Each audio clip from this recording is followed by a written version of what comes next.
This is WYMT Mountain Sports, your home for the Kentucky Wildcats and local high school sports. Billy Hicks, the all-time winningest boys basketball coach, and Randy Napier, the all-time winningest girls coach. The Kentucky High School Basketball Hall of Fame ceremonies tonight in Elizabethtown. Carly Bell is there with more. Today, one class of 2016 came together to celebrate their past accomplishments. 18 coaches and players were inducted into the Kentucky High School Basketball Hall of Fame earlier this afternoon. I spoke with Coach Randy Napier and Coach Billy Hicks about what this honor means to them. Well, it's a humbling experience being in the company of all the folks that are here being inducted, and it's sort of, I guess, a culmination of your career when you're honored like this in a setting like this. It's just it's overwhelming. As you wind down toward the end of a career, to be able to recognize for your achievement, it's an honor, especially in coaching, whether in any business you're in. To be recognized for it by your peers, your fellow coaches. It's very humbling and very honorable. This one truly for the record books. In Elizabethtown, Carly Bell, WYMT Mountain Sports.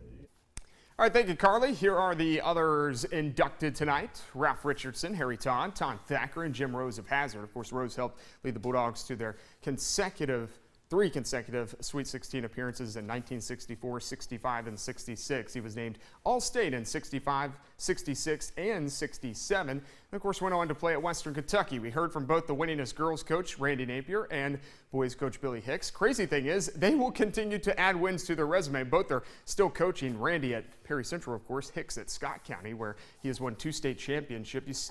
You see Coach Pearl Combs, who coached at the Hyman Settlement School, was also inducted tonight as well.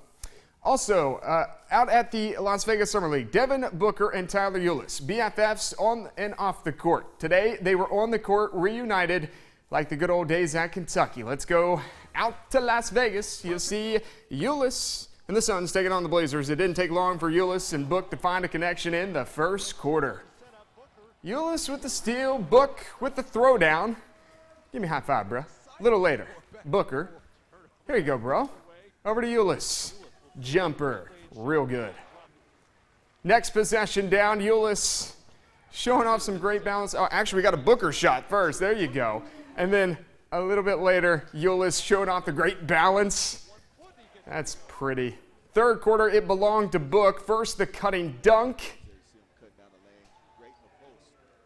And then the jumper. Give the assist to Ulis there as well. A little later, Book, he's cutting again. Oh, he gets hacked and gets the bucket there. Still not done. Book posting up. Good move and some more buckets from him. And then Booker in transition says, hey, I haven't hit a 3 in a while, so let's do this. Right in your face. Booker had 18 third quarter points. He finishes with a game high 28 and 8 rebounds. The Suns win 86-73.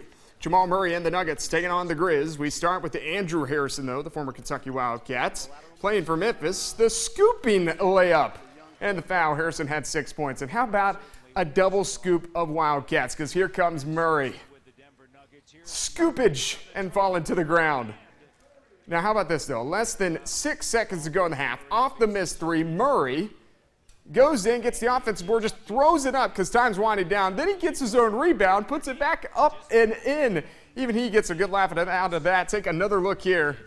Murray up and in. Good stuff there. Those are the only 2 buckets of the game, though.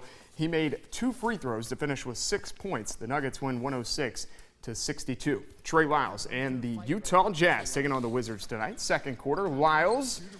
How about some baseline, Jay?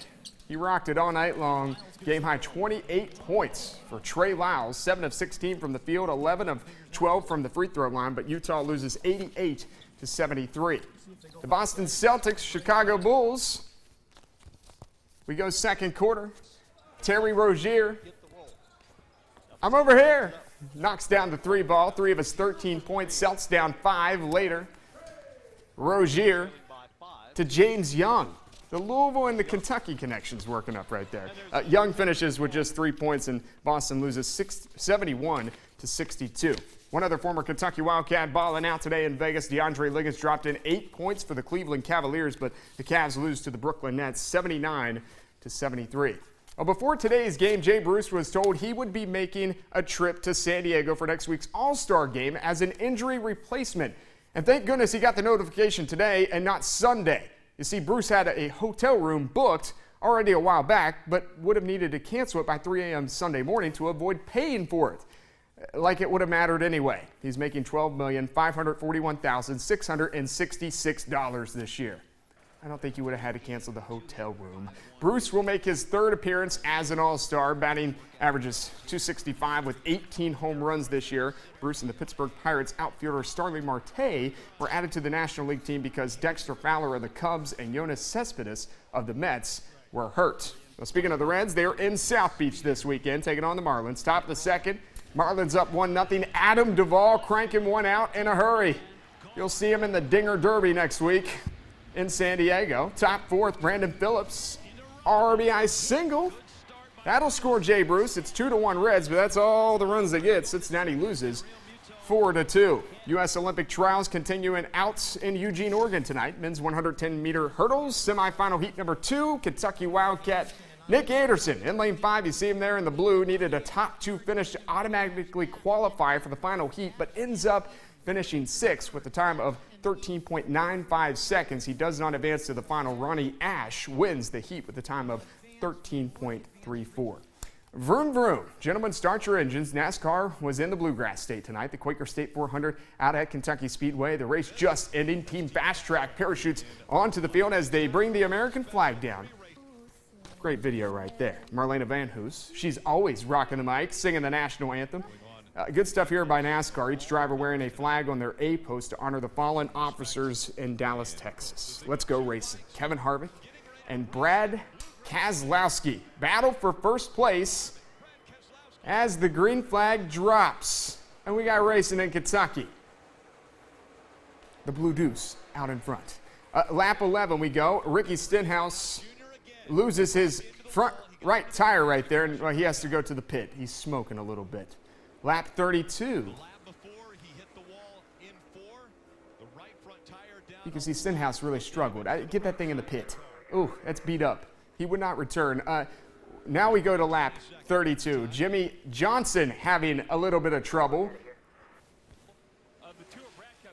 This is a 48 Lowe's car, Chevy. Yeah, he's spinning out. Not a good night for him at Kentucky Speedway, so it brings out yet another caution.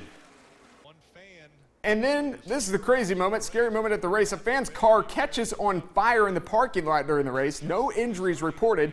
We go back to racing. Brad Keselowski ends up winning this race. 21st victory of his career, 4th this season. Carl Edwards finishes 2nd. That's what you get when you read highlights raw. That's sports, and we will be back.